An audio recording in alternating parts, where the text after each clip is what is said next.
आँचलको दाइले खोले यस्तो राज। आँचलको दाइले यस्तो कुरा बताए जसलाई सुनेर भने अहिलेको समयमा सबैजना चकित हुन भने बाध्य भएका छन्। अहिलेको समयमा भने आँचलनाथ टिकटककी एकदमै चर्चित व्यक्तिले भने अहिलेको समयमा यस दुनियाँलाई भने छाडेर जान बाध्य भएकी छिन्।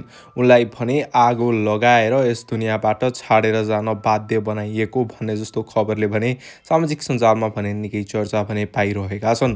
भने यसको बारेमा अहिलेको समयमा अनुसन्धान भने भइरहेको छ। यसै बीचमा आँचलको दाइ पनि भावुक हुँदै यस्तो कुरा बताउँछन् जसलाई सुनेर भने सबैजना चकित हुन बाध्य भएका छन्। तपाईहरूले पनि यो भिडियो हेर्न सक्नुहुन्छ र हेरिसकेपछि आफ्नो प्रतिक्रिया पनि कमेन्ट सेक्सनमा लेख्न नभुल्नुहोला। आँचलनाथ चाहिँ मेरो फुपूको छोरी पनि हो, हामी चाहिँ आफन्त पनि हो, नजिकै घर पनि हो। उहाँ चाहिँ हाम्रो मेरो फुपाजु पनि पर्नुहुन्छ। यो घटना चाहिँ बिहीबार शुक्रबारको दिन घटेको घटना हो हैन त दाजु, साँझतिरको घटना हो।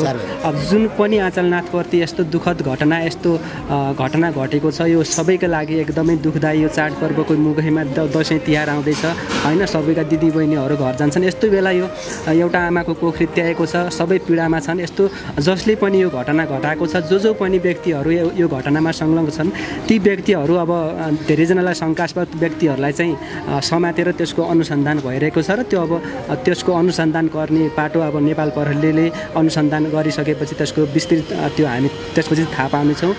र यो घटना जसरी पनि भयो सबैका लागि एकदमै दुःख लाग्दो घटना छ। यस्तो भोलिका दिनमा कसै पनि नेपाली छोरीचेलीहरूमाथि यस्तो घटना नघटोस् र यो घटनाबाट हामीले एउटा सन्देश पनि सिक्न सक्छौँ भनेपछि कसैमाथि पनि विश्वास चाँडै नगर्नु होला। आफ्नै साथीहरू पनि अगाडि मुख अगाडि राम्रो बोल्ने साथीहरू पिठ्यू पछाडिबाट छुरा रोपिरहेछन् भन्ने कुरा यो आँचलनाथ माथि भएको छ। उसकै साथीहरू एकदमै विश्वास गर्ने, सँगै बस्ने, सँगै टिकटक बनाउने, सँगै नाच्ने, सँगै खाने एकदमै मिल्ने साथीहरू एक्कासी त्यो झगडामा परिणत भएर तिनीहरूको के सम्बन्धमा सानसानो मनमुटावमा जे पनि होला, उसको गल्ती होला, केही गल्ती छ भने पनि उसलाई चाहिँ कानुन अनुसारले कारवाही गर्ने हो, त्यो प्रक्रिया चलाउने हो, नेपाल प्रहरीमा गएर रिपोर्ट गर्ने, उसको गल्तीको उसलाई सजाय दिने हो। त्यसै एक्कासी त्यो घटना चाहिँ त्यस्तो गर्न नहुने, त्यो एकदमै दुःखद घटना भएको छ र जे भए पनि अब दोषीहरू चाँडै पत्ता लाग्नेछन्। सत्य तथ्य घटना त भोलि अब अनुसन्धानपछि त्यो थाहा हुनेछ।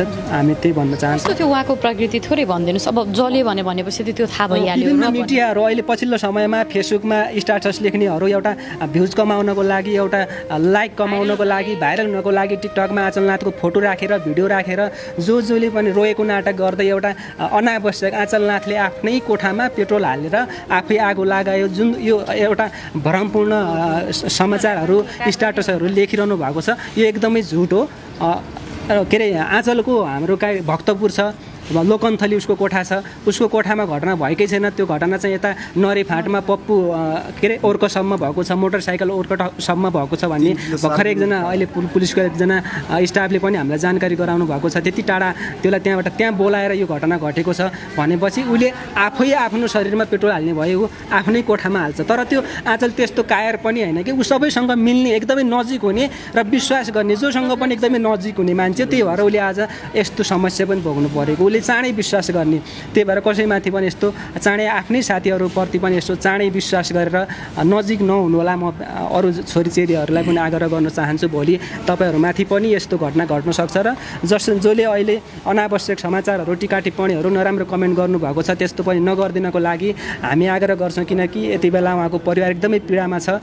सकभर सक्नुहुन्छ भने उहाँको घर परिवारलाई यति बेला सहयोगको खाँचो छ। एकदमै गरिब परिवार छ, आर्थिक स्रोत केही पनि छैन, कमाउने मान्छे कोही छैन, कोही रोजगारी छैन भनेपछि यो बेला तपाईँहरूले चाहिँ एउटा मानवताको नाताले चाहिँ उहाँलाई सपोर्ट गर्न सक्नुहुन्छ। मानवता भुलेर, मानवता बिर्सेर भोलि हामीमाथि यस्तो घटना घट्दैन कि भन्ने नसोचेर, हाम्रो छोरीचेलीहरू छैनन् भन्ने कुरा नसोचेर तपाईँहरूले कसैले पनि यस्तो अनावश्यक नगरिदिनु होला, नराम्रो नलेखिदिनु होला, नराम्रो नभनिदिनु होला। आफ्नै छोरीचेली सम्झेर, आफ्नै घरको पीडा सम्झेर चाहिँ यो कसरी हुन्छ, यो घटनाको सत्य तथ्य छानबिनको लागि सबैले पहल चालिदिनु होला भन्ने म सबैलाई अनुरोध गर्न चाहन्छु। धन्यवाद। ठिक छ, हामी घटनाको अनुसन्धानका क्रममा छौँ। अब घटना सुरु भयो, अब अनुसन्धान गर्ने क्रम जारी छ र अनुसन्धान क्रममा अहिले न्यू फेसहरू जुन देखिएका छन्, फेसमा देखिएका र अन्य त्यो घटनासँग घटनाक्रममा जोडिँदै जालान्। यसलाई हामी किटाइन जाहेरी दिएर नेपालको कानुन अनुसार कर्तव्य ज्यान लगायतका आत्मदुरुत्सान कोलाई गर्नुपर्छ, के गर्नुपर्छ, कुन कानुन त्यहाँ दफाहरू आकर्षित हुन्छन्, त्यही अनुसार हामी आज नैदेखि अब पोस्टमार्टम गर्नु पर्यो। पोस्टमार्टम गरिसकेपछि दाह संस्कार गर्ने कुरा हुन्छ र हाम्रो फेरि अर्को नाथ योगीहरूलाई यो जलाउन मिल्दैन, यो समाधिस्थल बनाएर राख्ने हो, समाधिस्थल बनाएर राख्नुपर्छ। र हाम्रो यहाँ तपाईँहरूले उहाँ गाउँ नै लैजानुहुन्छ? गाउँ होइन, हाम्रो पशुपति आर्यघाटभन्दा माथि त्यो मन्दिरभन्दा गुहेश्वरी मन्दिरभन्दा अलि माथि हाम्रो समाधिस्थल छ सकभर त्यहाँ। र पारिवारिकसँग अहिले सल्लाह हुँदैछ, सकभर घरै लैजाने शरीर बोडी भने चाहिँ भएको छ। अब यो बढ्नको घटना चाहिँ अलिकति लासलाई समस्या हुने हुनाले हामी सल्लाहमै छौँ अहिले छौँ। बुवाको चाहिँ इच्छा गाउँमै लैजाने, बुवा आमाहरूको दिदीबहिनीहरूको घरमै ल्याउनुहोस् भन्ने अघि सल्लाह भएको थियो। एकपटक हामी यहाँ सल्लाह गर्छौँ, त्यसपछि निर्णय गर्छौँ भनेको छु।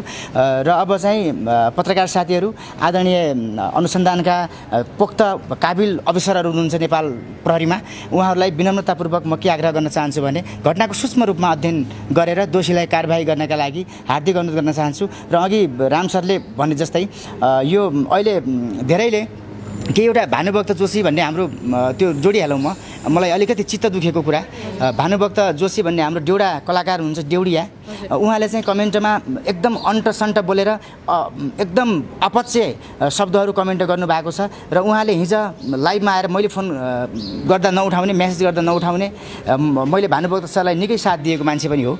र उहाँले चाहिँ हिजोको विषयमा एकदम नराम्रो कमेन्ट गर्दाखेरि पछि उहाँले माफी माग्नु भएको छ।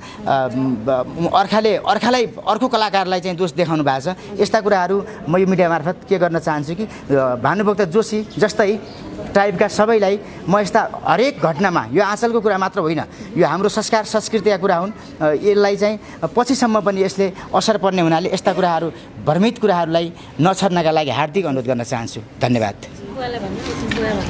बुवाले केही बोल्नुहुन्छ? भाइ